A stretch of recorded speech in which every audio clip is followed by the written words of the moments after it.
Using your friend's death to raise money for time off work. Let's have a look. Hello everyone, Florian here, and welcome to another episode of HeiseSays. Grab your stein of coffee, and I thought I would ask the audience your opinion on what's going on here. That there's a gentleman who was tragically murdered in the streets, 4 a.m., early in the morning. Just a nutcase walking past attacked him and killed him. And the gentleman was a well-known BLM, leftist, Antifa type of activist. And he'd just made some mocking tweets to Scott Adams and others who, minimizing the risk of crime that's happening in America. It's getting worse. You can see the footage. It's been recorded. You can see the footage of he's just sitting there with his, I'm assuming, girlfriend. And this nutcase walks past and he starts, bashing some scooters and stuff, and they just get up and start walking in that direction, and the guy turns on him. So, it seems like the wrong place at the wrong time. The sad thing is, he's an advocate for a lot of leftist ideologies, and they're not exactly advocating for increased police presence, particularly in the US. And the lesson from this is if you're at 4 o'clock and you see some nutcase kicking shit up the street from you, maybe you walk a bit further away. But then again, it's not really the low trust society you want to live in, is it? So I feel sorry for his family. But the question I want to put you is if this GoFundMe that his friends and family have set up, if it's appropriate. Because I perhaps I'm just old and out of touch. Because I'm getting that way, I'm middle-aged now. So I'm not as young as the young people and this crowd. So here he is. And let's see what they posted here. They've raised $72,000 of their $20,000 target. So that's going to be quite a luxurious funeral. So, we're a collective of Ryan's close friends reeling from a brutal loss. We're asking for your help on behalf of his partner in easing the burden and stress of this horrifying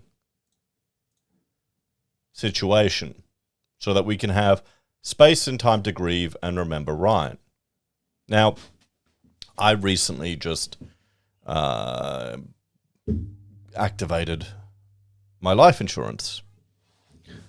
Now, I need that because I'm the sole breadwinner of the family and household. I've got so many children, so, that needs to exist if something should happen to me.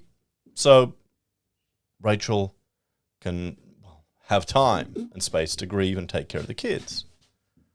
That's what you're meant to do. Now,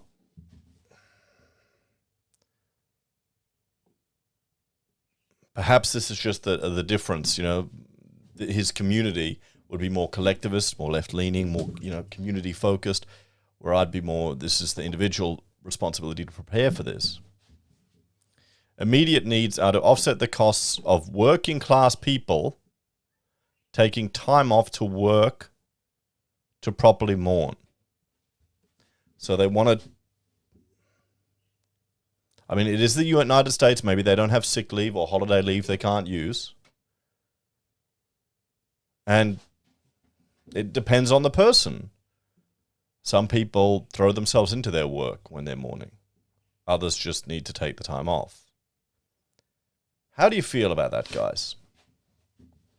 Because, funeral expenses, sure, people can help. A funeral doesn't need to be that expensive, to be quite honest. You can do it quite cost-effective.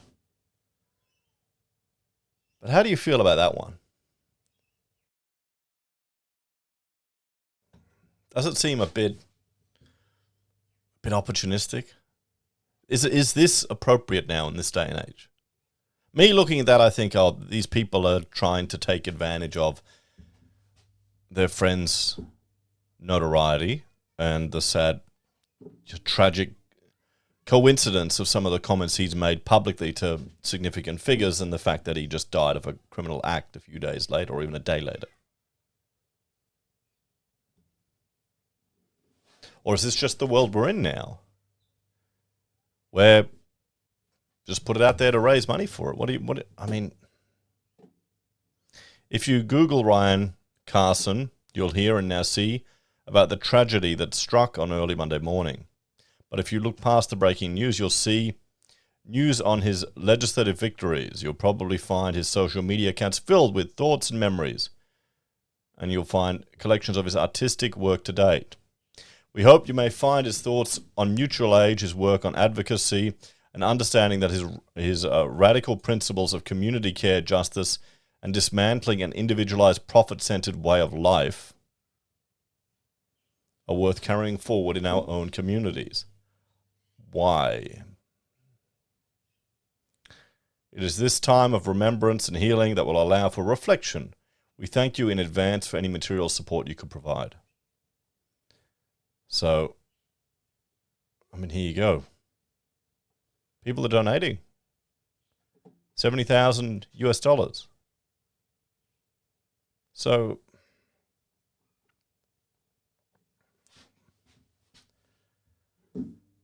maybe I'm just too far removed, guys. You tell me. You tell me.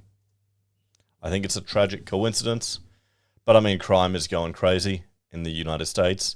And then a leftist BLM Antifa guy who's mocking people, warning of the risk of crime in certain cities, and mostly all democratic cities.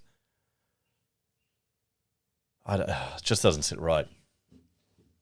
Maybe that's the fundamental difference. You know, I would argue for individualistic, profit-centered way of life. Yes, that's what we are living in, what we should all strive for. So you're not resorting to begging. I don't know. You tell me. It's sad for his family, and I mean, I'm not going to show the footage. You can find it on Twitter, guys, if you want to see it. It's bullshit. I mean, that shows you, 4 a.m. in the morning, you catch a cab or something, just keep away from the nutters. It's not like you can't have that here too. Anyway, take care, guys. Let me know your opinions on this one. Am I just old and out of touch, or is this appropriate? Or is this, because working class people in the United States don't have access to holiday time? Could that be what it is? And then is it entirely appropriate with his philosophy and position to do this? Perhaps it is.